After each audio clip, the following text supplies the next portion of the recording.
I'm recording on my phone. You can't tell me this ain't fire. Hold up. You cannot tell me this ain't fire. What is happening right now?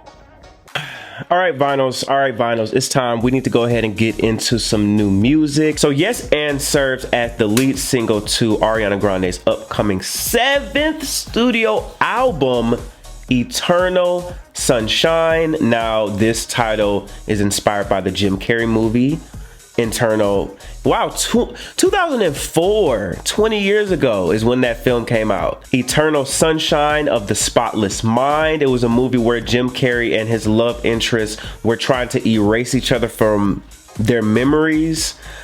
I wonder if this is going to play into this next album and the theme. You know, Ariana, since Positions, which was her last album, had gotten married, and I believe she's getting divorced or already got divorced, something like that. There's also some controversy with her Wicked co-star and whether or not they were having relations and all those things. Y'all can look into that. I'm not a T channel. All of that, I'm pretty sure, is going to play into this project. We always got to bring the Jacksons into it, but this reminded me of Miss You Much and Ghost by Michael Jackson. Miss You Much by Janet, Ghost by Michael. Miss You Much for the performance and the choreography is very simplistic, one location. Michael Jackson's Ghost, because the premise in Ghost, Michael puts on a show for his guest, but he also confronts the critics, people that call him weird and a freak and all that. And so like, he's like, I'm gonna show you weird, right? She's kind of putting on this show for her critics as well, and then also letting them know, hey,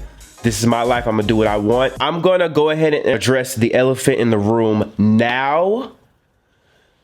Ariana has went back to her white side. She's taken the yaki out. The yaki is gone, okay? The bronzer is gone.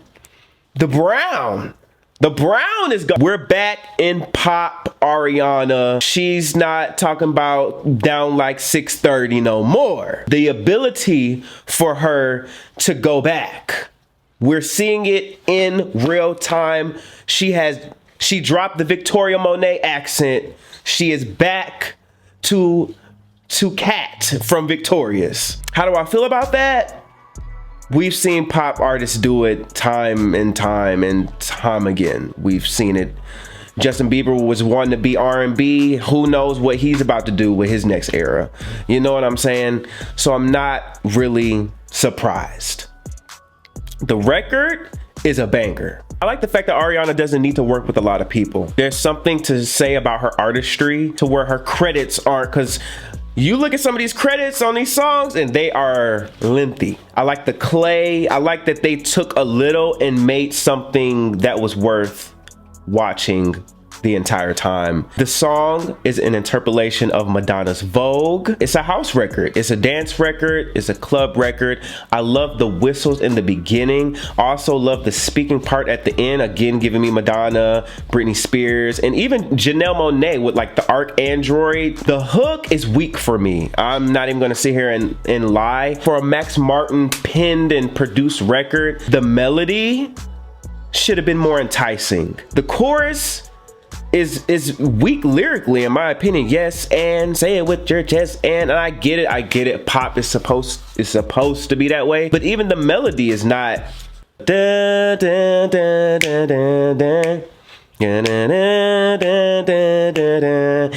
is more captivating than the actual melody in the hook, which is kind of off for something like a Max Martin production. I think it's a smooth, seamless welcome back to Ariana. It's her in her element. I don't want another dance album, and I feel like that's probably what we're gonna get. I am for challenging artists this era. A lot of them have been getting too comfortable, and that is why the music is suffering, and that's why people's not buying it. They're not buying into it. People are not selling tickets.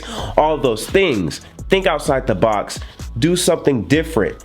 Yes and is not a bad song, but Yes and is nothing that Ariana Grande has not already done before. Not only that, but what the whole landscape of music is right now. I would have to bring up Renaissance from Beyonce, and I would have to bring up Chromatica by Lady Gaga. Those two projects set the tone for what a certain area of pop music has been sounding like lately, and it almost seems like Ariana Grande is just hopping on that trend. It's kind of easy. You got the Madonna influence. House is very much relevant in pop right now, so it's very easy for her to hop on that train, but I don't want Ariana to do that. Ariana is in a place in her career where she's looked at as one of the top performing pop artists from the 2010s. She's leading the pack. This is her time, in my opinion, to be innovative and to switch it up, honestly. I want a stripped down Ariana album. I don't want no more produced Rihanna. I don't want any more produced Ariana Grande records, especially with her change in appearance, to really strip down. I want acoustics, I want pianos, I want strings, not like positions. She's about to do what Adele did. So to me, Adele pigeonholed herself with 30. 30, in my opinion, was when Adele was supposed to do a house album. Adele's voice is made for house music. House music is known for big voices, and Adele, up until that point, was known for a certain style of music. She even touched on that and said that she didn't want to make a trendy album. She wanted to make an album for the place that she was in, for the moms, all that stuff. We get it. But for me, 30 did nothing but push her in a box. I wanted that to be sort of like a reinvention for her, and I want the same thing for Ariana Grande. I don't want to speak too soon because this is the first taste that we're getting from the album. It's not a bad song, but I'm on these pop artists' ass. Like, I'm not playing with these pop artists. I'm not letting them slide by with things that they've already done before. I'm setting the bar higher for these artists. It is what it is. These are not new artists. Ariana Grande has been in the game for over a decade at this point. I'm expecting more. This sounds like something that she has already done. It's not bad though. I do like it. But yeah, that's just how I'm feeling. That's just where I'm coming from. Lil Nas X is back with his highly anticipated new single, J Christ. Now, Lil Nas X has been laying low for the past couple of years. His last record was Star Walker, I believe. Yeah, Star Walker, for the League of Legends game thing he was doing. He hasn't really released any music since then, but anytime there's some controversy, we should know that there's some music coming. On the art cover, Lil Nas X poses as Jesus Christ himself on the cross. Why? To piss off the Christians, of course. J Christ is produced by Lil Nas X himself, as well as Amir Fetty and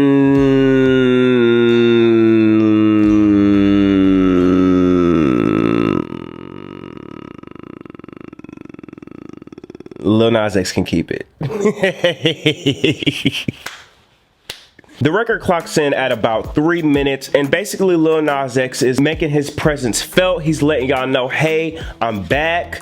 We about to come shake the table again. I'm in my prime. He said he's in his prime, and I'm like, if you had to describe Lil Nas X in one word, what word would you use? Iconic. Jesus Christ. Icon. Fantastic! I'm gonna take 2 words. National treasure. he has celebrities, public figures such as Obama, Dolly Parton, Drake, Kanye West, Mariah Carey, lookalikes. And speaking of Mariah Carey, he keep talking about he about to hit the high note. He should have named the song High Note. Back up out the gravesite. Bitch, I'm back like J Christ. That's literally the only reference in this whole song to Jesus Christ. If we're gonna shake the table again using the same formulaic ass rollout like we did, damn, it's been almost 3 years since Montero. Jeez Louise, time be flying. That's the only line that you even mentioned Jesus Christ in the whole song. The other parts of the song, did you talking about piping somebody down in the